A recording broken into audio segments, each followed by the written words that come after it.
भोक्ष्यामि नियमसारम् केवली सुत केवली वणिदम् नमो करो अनंत उत्कृष्ट दर्शन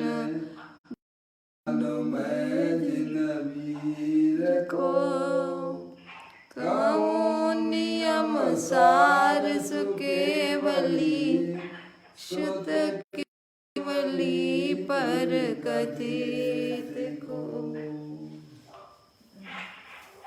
श्री नियम सारणी नामक यह परम आध्यात्मिक ग्रंथ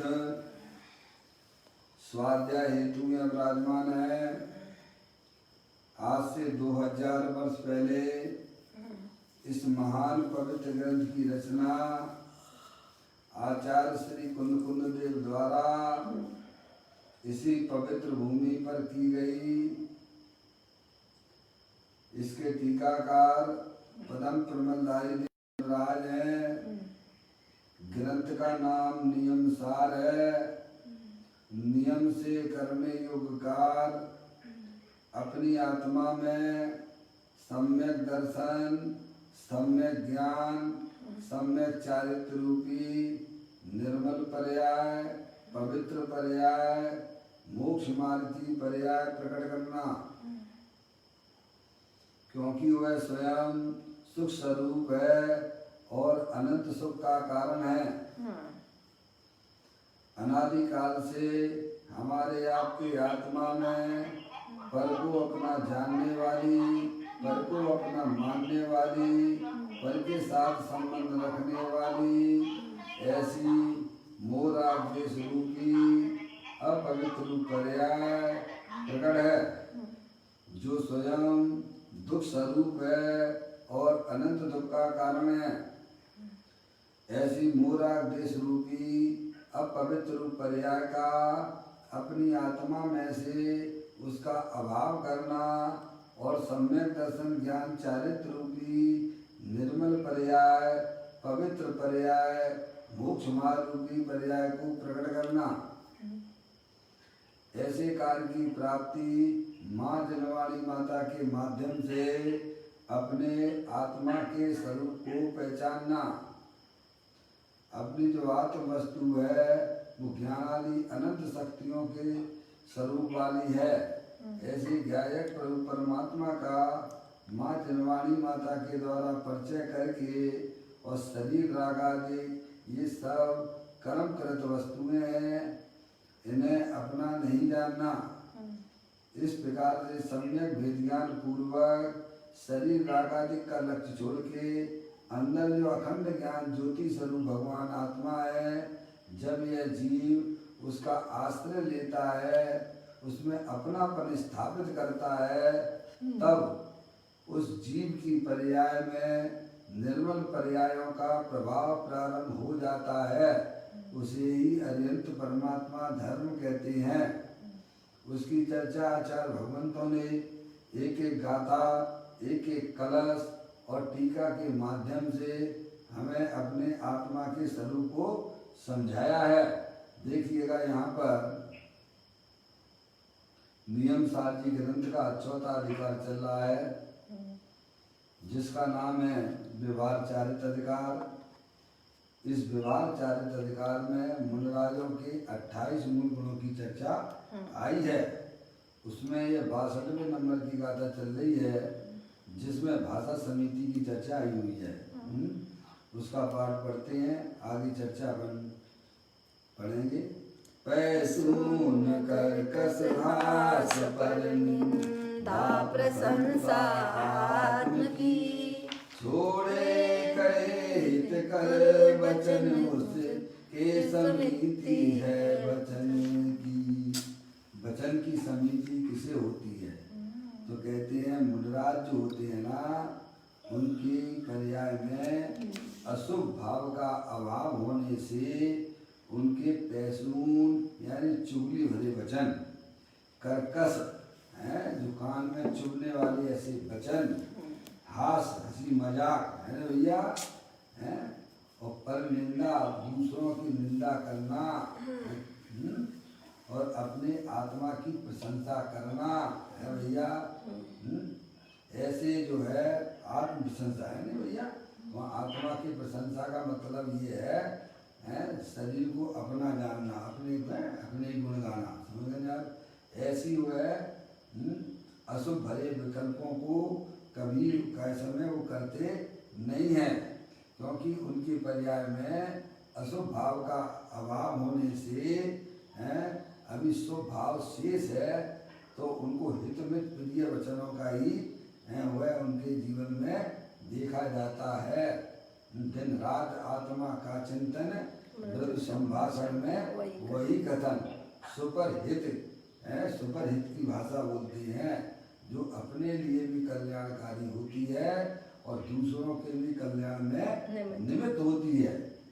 ऐसा मुनिराजों की भाषा शैली हुआ करती है।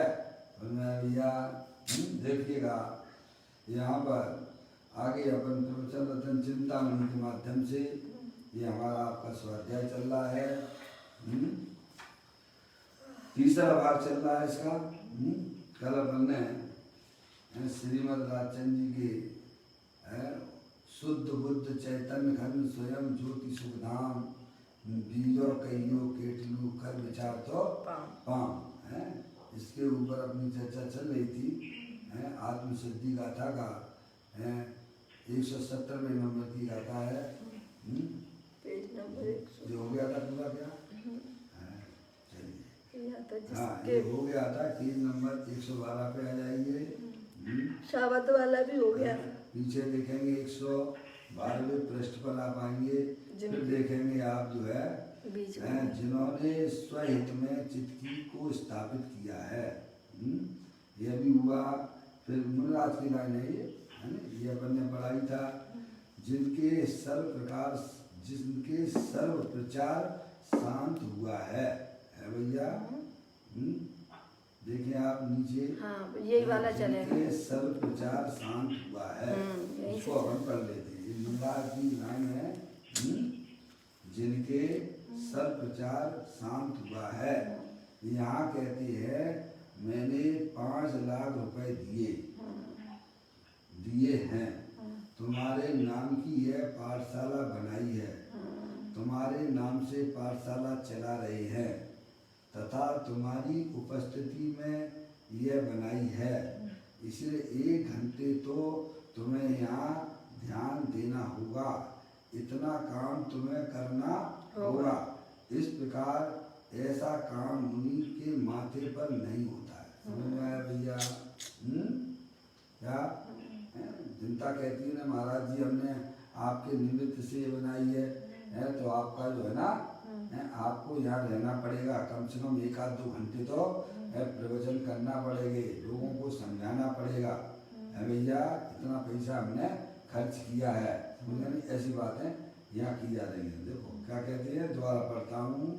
मैंने, तो दूसरा व्यक्ति कहता है, मैंने 5 लाख रुपए दिए हैं, तुम्हारे नाम की ये पाठशाला बनाई है। लिख देते नहीं सामने महाराज सागर, जो भी सागर होना उनके नाम का जो है लिख दिया था ना। आजकल ये चलता है ना भैया, देखने में आता है ना भैया, तो वो भी कह देते हैं हाँ ठीक है।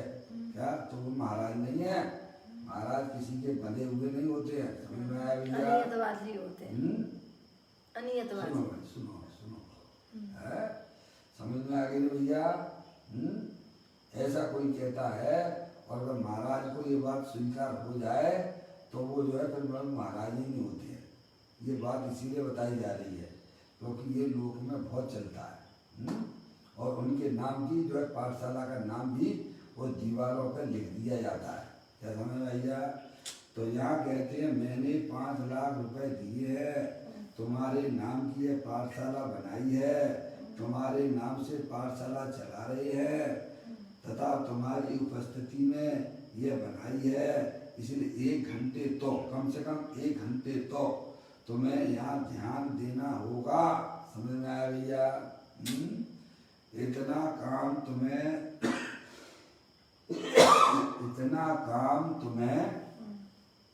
करना होगा। इस प्रकार ऐसा काम मुनि के माथे पर नहीं होता, यही बात प्रवचन सार गाथा 231 में भी है। 21 221 में भी है वही।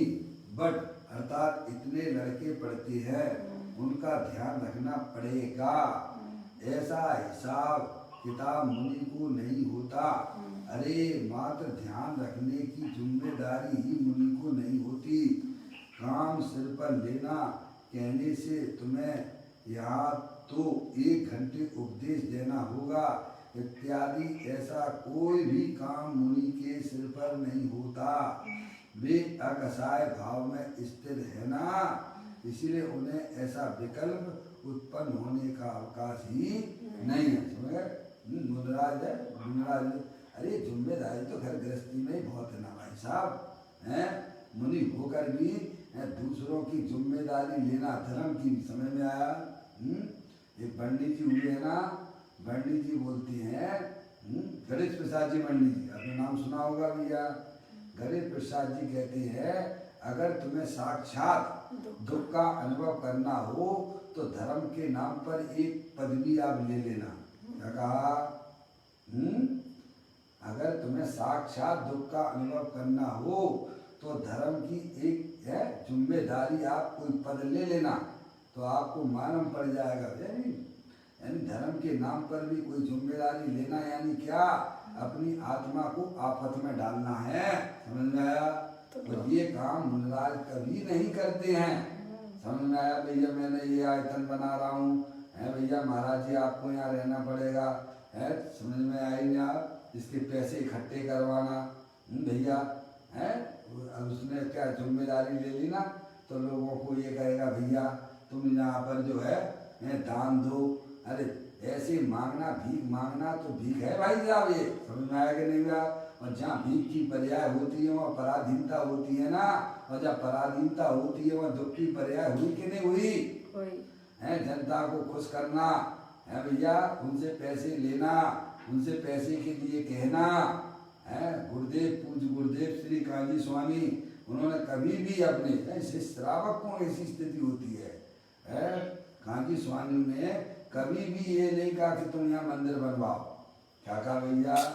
जबकि है गृहस्थ आश्रम में अगर ऐसा भाव अगर गृहस्थ को आ जाए तो कोई आश्चर्य की बात नहीं है, लेकिन उन्होंने तो नहीं कहा। अरे वह जीवन उनका कैसा था गुरुदेव श्री का, समझ में आया क्या? अरे धर्म की भी जिम्मेदारी लेना यानी अपनी आत्मा में पराधीन पर्याय का उत्पन्न होना है। मैं भैया आप स्वयं करके देखिए, विचार करिए, हैं पप्पू भैया, हैं एक बार आपको अध्यक्ष बना दिया जावे हैं मंदिर का तो क्या हालत हो जाएगी? मुनिराज तो ये करें कैसे, उनके तो विकल्प ही नहीं आता है। समझ में आया भैया? वे तो भाई बहते हुए पानी की तरह है। समझ में आया भैया?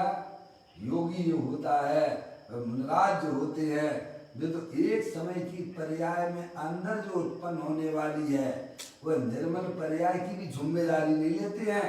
क्या भैया? पर द्रव्यों की जिम्मेदारी तो बहुत दूर की बात हो गई भाई। ऐसी मुनिराजों की अंदर की आंतरिक परिणाम हुआ करते हैं। विकारी पर्यायों की बात तो छोड़ दो, पर द्रव्यों की बात तो छोड़ दो, अरे विकारी पर्यायों की भी बात छोड़ दो, अरे निर्मल पर्याय की भी जगह वो नहीं लेती है। तुम्हें समझ में आया? होता स्वयं जगत परिणाम, मैं जग का करता क्या काम, दूर हटो पर कृत परिणाम, सहजानंद रहूं अविराम। ऐसी दशा तो चौथे गुण स्थान से हो जाती है प्रभु। सम्यक दृष्टि जीव भी है ना, वह भी अपनी पर्याय की कोई गारंटी वारंटी नहीं लेता है, क्योंकि उसकी दृष्टि पर्याय की तरफ नहीं है। पर्याय जिसमें से निरंतर निर्मल पर्याय निकला करती है उसकी उसे दरकार रहती है, उसे वह संभालता है।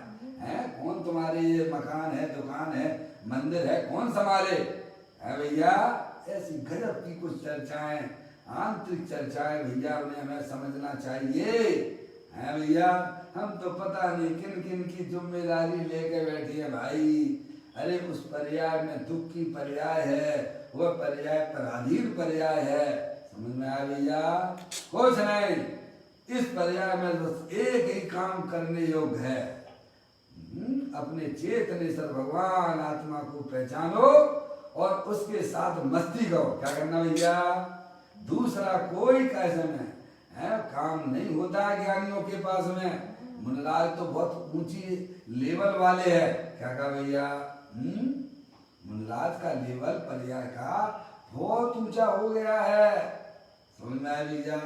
ऐसा कोई वस्तु स्वरूप है भाई, है? यहाँ यह बताया जा रहा है, देखिएगा प्रवचन 7 गाथा 221 में भी है वही। बट अर्थात इतने लड़के पढ़ते हैं उनका ध्यान रखना पड़ेगा। क्या पड़ेगा शब्द आ गया है, समझ में आए भैया? पड़ेगा शब्द तो आपके लिए भी कष्टदायक होता है ना, है भैया? भाई साहब हमारी गाड़ी देखते रहना, है भैया? उसका ध्यान रखना पड़ेगा। ऐसा हिसाब किताब मुनि को नहीं होता है? अरे मात्र ध्यान रखने की जिम्मेदारी ही मुनि को नहीं होती। काम सिर पर लेना कहने से तुम्हें यहाँ तो 1 घंटे उपदेश देना पड़ेगा। महाराज जी आप यहाँ रहिए, मैंने आपके निमित्त से ये बनाई है, हैं? आप कम से कम जो है हमारे समाज को जो है ना, जैन समाज को है ना, हैं 1 घंटा उपदेश देना है भैया। ऐसी मुनराज जिम्मेदारी नहीं लेते हैं।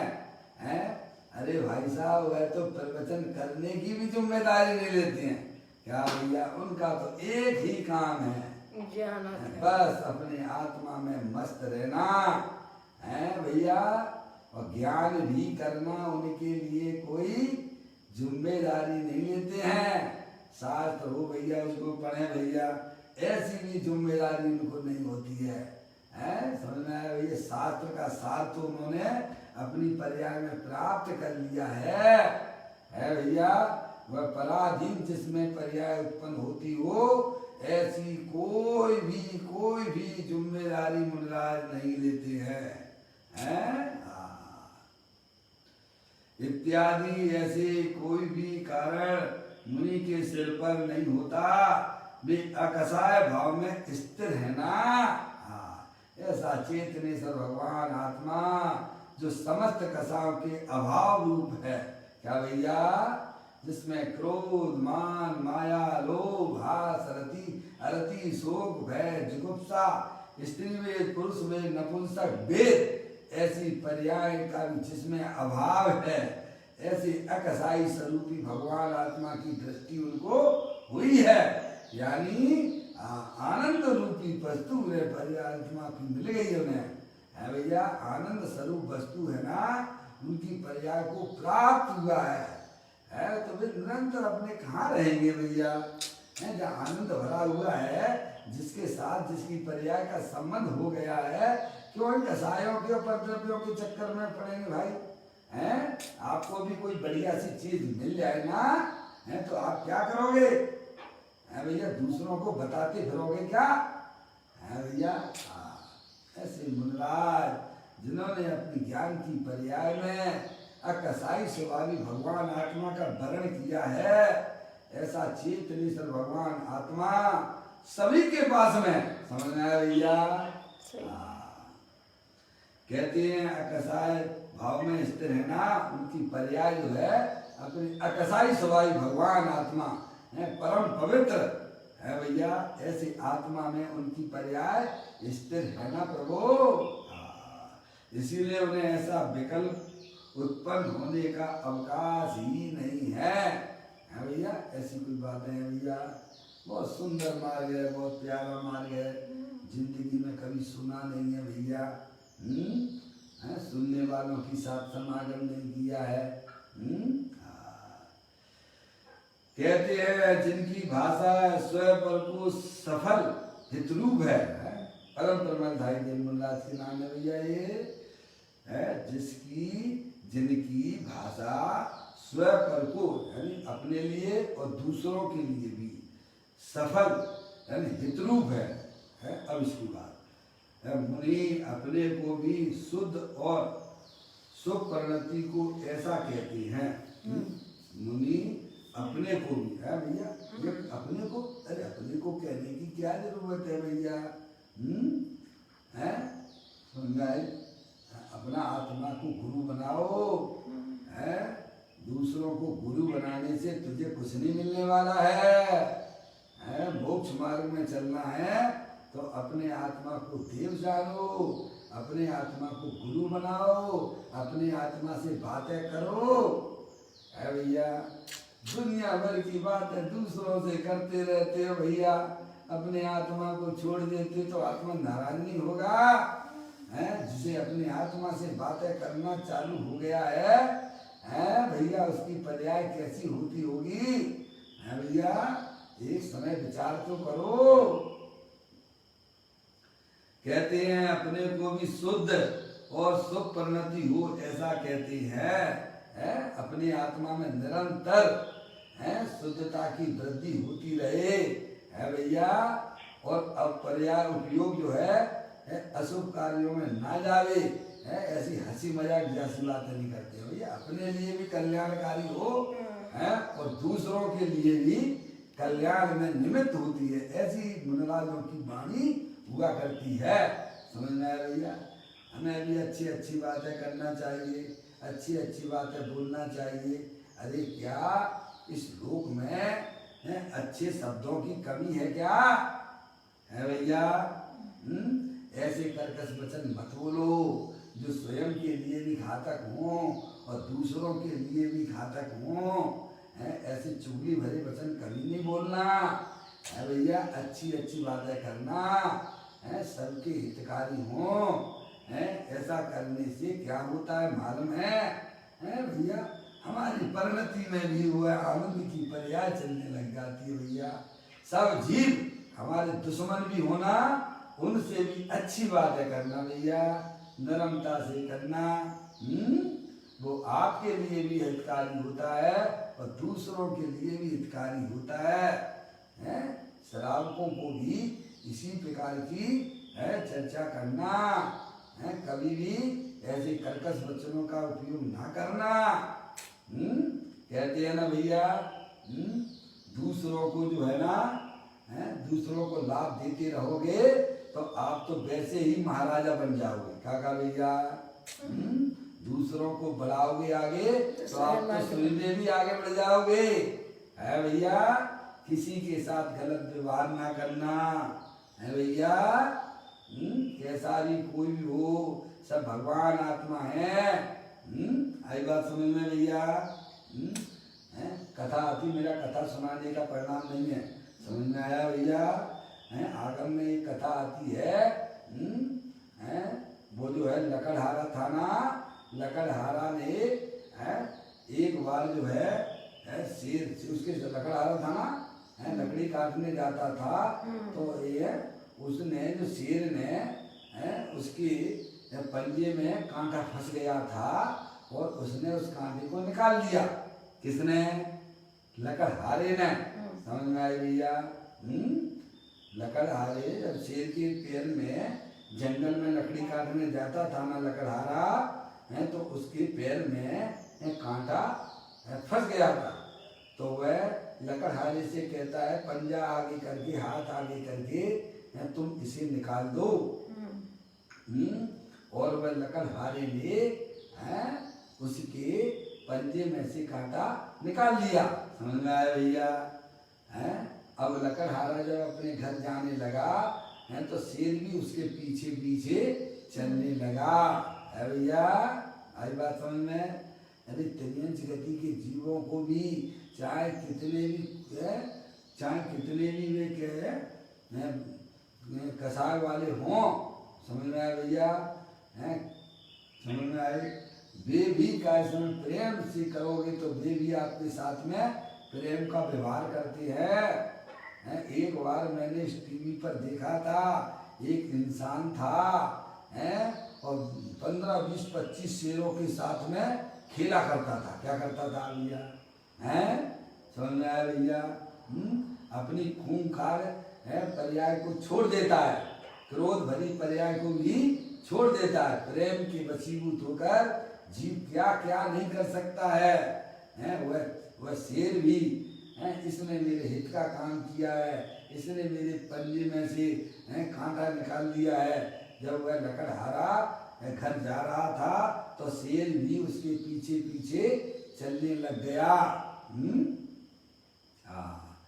अब वह क्या होता था, वो डेली के डेली जो है जाता था गांव वहाँ पर जंगल में और लकड़ी काटता था, तो वो पहले अपने सिर पे रख के लाता था। जब से शेर का सहयोग हुआ तब से वह जो है लकड़ी उसके पीठ पर रख के लाता था, है भैया। अब ऐसे उसे लालच आ गया तो वो दिनों दिन जो है लकड़ियाँ बढ़ाने लगा और उसकी पीठ पर रखने लगा, बहुत पैसा वाला हो गया। तो एक बार उसके पड़ोसी ने पूछा कि भाई ये बताओ तुम इतनी जल्दी पैसे वाले कैसे हो गए, तो उसने कहा कि एक मुझे जो गधा मिल गया है ना, गधा मिल गया है, मैं उसके ऊपर लकड़ी रख के लाता हूँ। और ये बात जब शेर ने सुनी, ओहो, उसको ऐसे शरीर में ऐसे करंट दौड़ गया हो, है भैया। अब वह जब जंगल में गया, लकड़हारा उसके पीछे शेर गया, उसको वह बात चुभ गई, है भैया। और फिर वह शेर कहता है, ये लो तलवार, इससे या तो तुम मेरी गर्दन काट दो, और या फिर तुम बचने वाले नहीं हो। लकड़हारा सोचा भैया ऐसी क्या बात हो गई भैया, आज ये ऐसी ऐसी बातें क्यों करता है? या तो ये दो लेट मत हो भाई, या तो तुम मेरी गर्दन काट दो, नहीं तो मैं तुम्हें खा जाऊंगा। और फिर उसने लकड़हारे ने सोचा भैया ये जब मुझे खा जाएगा तो इससे बढ़िया एक है इसकी तलवार से अपनी गर्दन, इसकी गर्दन काट दो। और उसने उसकी तलवार को उसकी गर्दन पर वार किया और अंतिम मरते समय वह बोला, ये जो है तलवार से जो तुमने मेरी गर्दन को काटा है उससे उसका मुझे बिल्कुल तकलीफ नहीं है, मुझे तकलीफ हुआ है कि तुमने मेरे को गधा कहा। क्या कहा भैया, समझ में आया? हाँ, इसीलिए हाँ गधा कहा, वो तकलीफ मेरे को हो रही है, ये तलवार से तुमने मेरी गर्दन काट दी है, इसकी मुझे बिल्कुल भी तकलीफ नहीं है। समझ में आया? बात समझ में आती है भैया। इसलिए हमें भी अपने वचनों का उपयोग प्रयोग समझ के करना चाहिए, है भैया। हाँ, हम तो चाहे कुछ भी कह देते हंसी में मजाक में भैया, उसको कैसी चुप्ती होगी। अरे वो वचनों का उपयोग आपके साथ में किया जावे तो आप सोचिए कि आपका परिणाम कैसा होता होगा, है। इसीलिए बुद्धि पूर्वक उन वचनों का प्रयोग ना करना जो दूसरों के लिए भी अहितकारी हो और अपनी आत्मा के लिए भी अहितकारी हो, समझना भैया। इसलिए मुनिराज तो उन वचनों का सर्वथा उपयोग करते ही नहीं है, क्योंकि उनकी पर्याय में अशुभ भाव का अभाव होने से वो तो हित मित प्रिय वचन बोलते हैं जो स्वयं के लिए भी हितकारी होते हैं और दूसरों के लिए भी हितकारी होते हैं। आगे बात समझना, ये है इसका, देखिए आप अपने को भी शुद्ध और शुभ परिणति को ऐसा कहते हैं तथा पर को भी स्वयं का आश्रय लेकर शुद्धपना कैसे प्रकट हो और उस भूमिका में पर के आश्रय से कैसा शुभ विकल्प होता है, वह भी ज्ञान कराया मुझे, यह बतलाने वाला उपदेश देते हैं। स्वयं का आश्रय करावे ऐसा मुनि की भाषा में आता है, इसीलिए वह स्वयं पर को हितरूप है, ऐसा कहते हैं। वीतरागी संतों का उपदेश ऐसा होता है कि जिससे वीतरागता अर्थात स्वयं का आश्रय प्रकट होता है भैया। देखो आचार्य अमृतचंद देव भी हैं, उन कलशों के अंदर समय सार में कहती है भैया मैं समय सार जी की टीका इसलिए लिख रहा हूँ कि मेरी पर्याय में परम विशुद्धता की प्राप्ति हो, है भैया। पढ़ा है ना कलश, प्रारंभिक कलश है ना, है। मैं इस शास्त्र की टीका इसलिए लिख रहा हूँ कि मेरी पर्याय में भी परम विशुद्धता की प्राप्ति हो। अरे विशुद्धता तो उनकी पर्याय में है, विराग आनंद दशा तो उनकी पर्याय में चल रही है, निर्मल दशाओं का तो परिणमन निरंतर जारी है, लेकिन परम विशुद्धता की प्राप्ति हो, यानी केवल ज्ञान की प्राप्ति हो। तो शास्त्र लिखने से केवल ज्ञान की प्राप्ति नहीं होती है। अरे शास्त्र लिखते समय उनका उपयोग जो है ना अपने ज्ञाय प्रभु परमात्मा के साथ में और लीन हो जाता है। क्या भैया? तो उपचार शास्त्र लिखने पर आ जाता है। ऐसे ही मुनराज जो है हितमित प्रिय वचन बोलते हैं ना, जब आत्महित की चर्चा करते हैं तब उनका उपयोग है भैया और अपने ज्ञाय प्रभु परमात्मा की पकड़ में चला जाता है। समझ में आया भैया?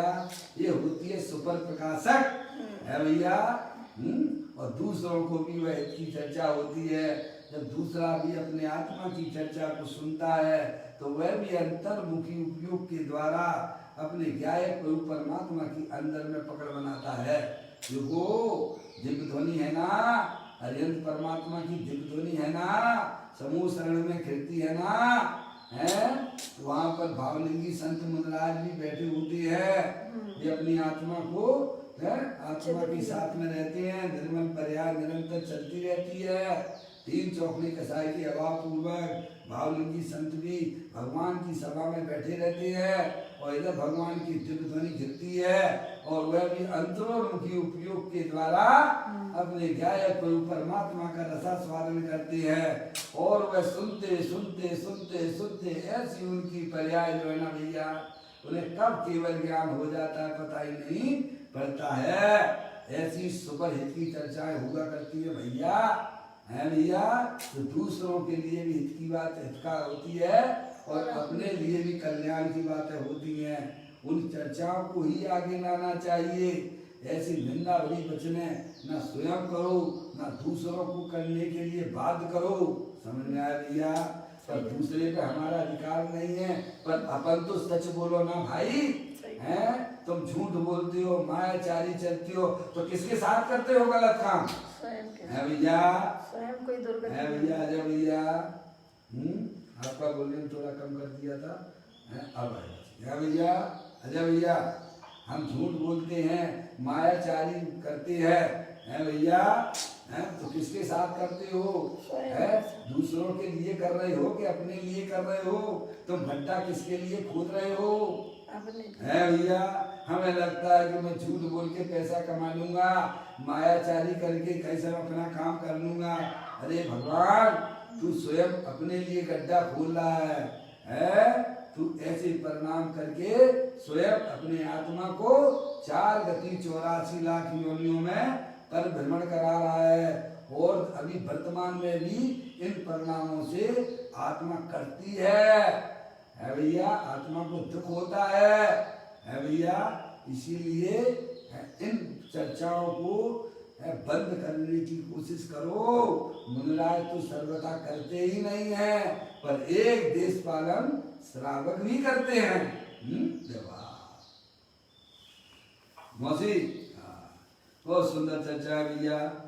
यहाँ कहते हैं मौसी, है कि नहीं? बोलो। हम झूठ बोलते हैं, मायाचारी चलती है, तो किसके लिए कर रहे हो ये काम?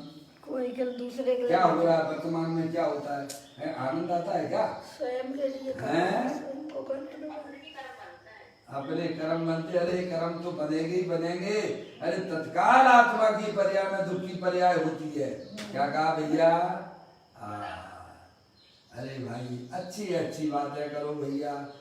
शब्दों का कमी है क्या इस लोक में? क्यों किसी के लिए गंदा बोलो? है भैया, ऐसी हमारे परिणामों में विवेक हो। है भैया, हित मित प्रिय वचनों का ही हमें भी उपयोग करना चाहिए। है भैया। एक देश पालन श्रावक भी करते हैं कि नहीं करते हैं? इस सारी पाबंदी मुनराजों के लिए ही है। नहीं एक देश है भैया। अरे साहब, हम तो गृहस्थ है, तो गृहस्थ हो तो भ्रष्ट मत होइए। है भैया, हमें भी अपने, हम भी आत्मा है ना, मुनराज आत्मा है तो हम भी तो आत्मा ही है ना। है भैया। आप मायाचारी वाले कार्य करोगे, झूठ बोलोगे, तो आपकी आत्मा में दुख होगा कि नहीं होगा? दूसरे को कोई फर्क नहीं पड़ता है। समझ में आ गई भैया? गुरुदेव श्री के सामने जब इंदौर में वो एयरपोर्ट पर आए थे, हैं, तो बहुत से लोग उनका विरोध करते थे, हैं, काले झंडे दिखाते थे। तो गुरुदेव श्री कहते थे, अरे भाई, कोई किसी का विरोध नहीं करता है, खरेखर सब अपना विरोध कर रहे हैं। ऐसी उनकी दृष्टि थी। गुरुदेव श्री की समझ में आया, सब भूले हुए भगवान हैं, खरेखर जो है सब अपना अपना विरोध करते हैं। क्या भैया? विरोधियों के प्रति भी हित मित प्रिय वचनों का उपयोग होता है, वही वास्तविक श्रावक भी होता है। समझ में आया भैया? है ना?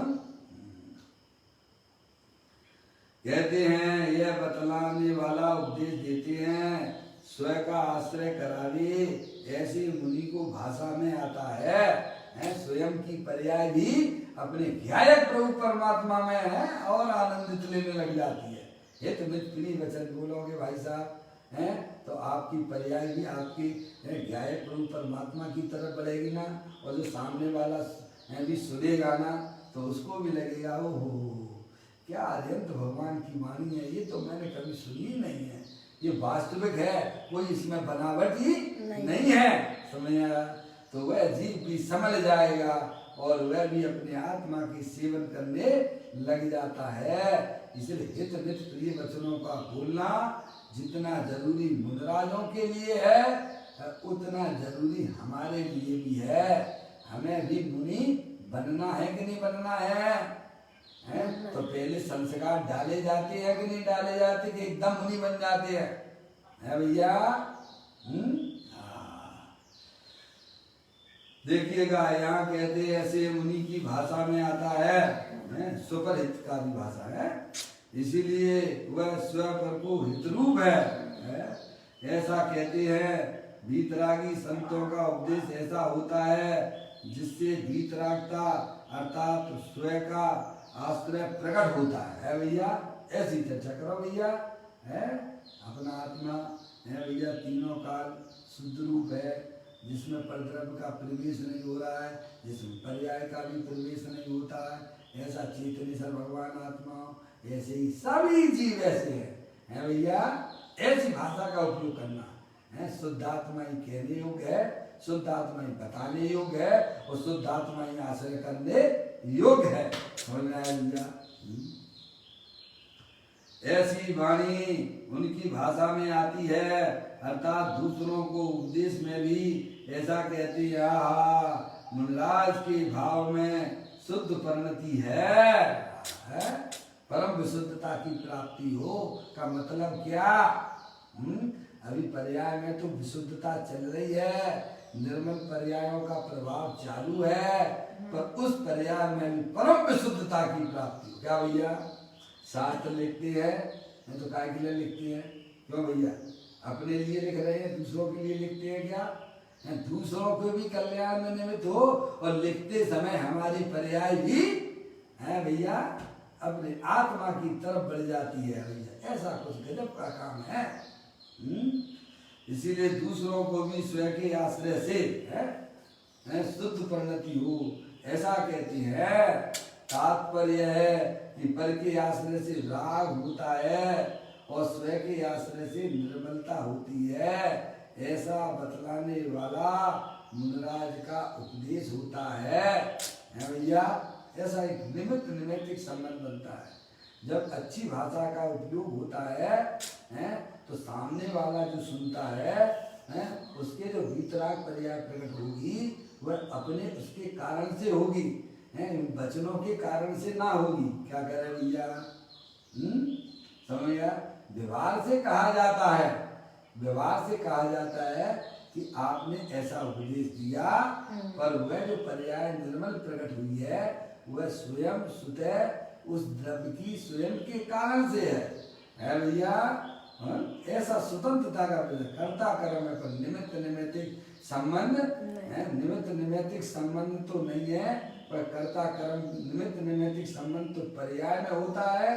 द्रव्य के साथ में कर्ता कर्म और जो निमित्त निमित्तिक संबंध नहीं होता है। निमित्त निमित्तिक संबंध एक समय की पर्याय में होता है, है भैया, और वह भी स्वतंत्र है। क्या कह रहा है भैया? है वो स्वतंत्रता को बताता है भैया, वह भी कोई कर्ता कर्म को बताता नहीं है। ऐसा वस्तु स्वरूप है? पर के आश्रय से लाभ होता है और स्वयं के आश्रय से निर्मलता होती है, ऐसा बतलाने वाला मुनिराज का उपदेश होता है। पर को लक्ष्य करके मुनिराज उपदेश नहीं देते हैं। क्या भैया? हमें क्योंकि पर को लक्ष्य करके अगर उपदेश देंगे तो उनकी पर्याय में राग की उत्पत्ति होगी, और एक द्रव तो दूसरे द्रव का करता नहीं है। ये तो उनकी ज्ञान में स्पष्ट हो चुका है ना, है? इसीलिए तो समाधि तंत्र में है पूज्यपाद स्वामी महाराज ये कहते हैं कि मैं उपदेश दे ही नहीं सकता। उपदेश देना पागलपन, उपदेश देना पागलपन है। मौसी क्या कह रहे? उपदेश देना पागलपन है। ये मुनराज को तो लगता है, और हमें क्यों नहीं लगता है? फिर भी देते हैं नहीं देते हैं? देते हैं तो उसे कैसा मानते हैं? अच्छा समझते हैं क्या? उसे पागलपन लगता है, हे रूप से होता है उनकी पर्याय में। क्योंकि जिसे मैं उपदेश दे रहा हूँ वो तो समझता नहीं है, और जो समझता है वो मुझे देखता नहीं है, इसीलिए उपदेश देना पागलपन शब्द का उपयोग किया गया। समझ में आइए भैया? और फिर भी उपदेश की क्रिया होती है। भाई वागन बस जो गए बसाए है भैया। ऐसा निमित्त नैमित्तिक होता है, पर निमित्त नैमित्तिक कि ये नहीं बताना चाहती है कि उसकी पर्याय में जो निर्मल पर्याय हुई है वो कोई दूसरे के कारण से हुई है, ऐसा बिल्कुल भी नहीं है। इसलिए मुनिराज भी पर का लक्ष्य करके उपदेश नहीं देते हैं। समझ में आया? अपनी आत्मा को लक्ष्य करके उपदेश निकलता है? उपदेश देते समय आत्मा की मुनिराज की पर्याय अपने आत्मा के साथ में और विशिष्ट रूप से परिणित होने लग जाती है। जैसे आप जो है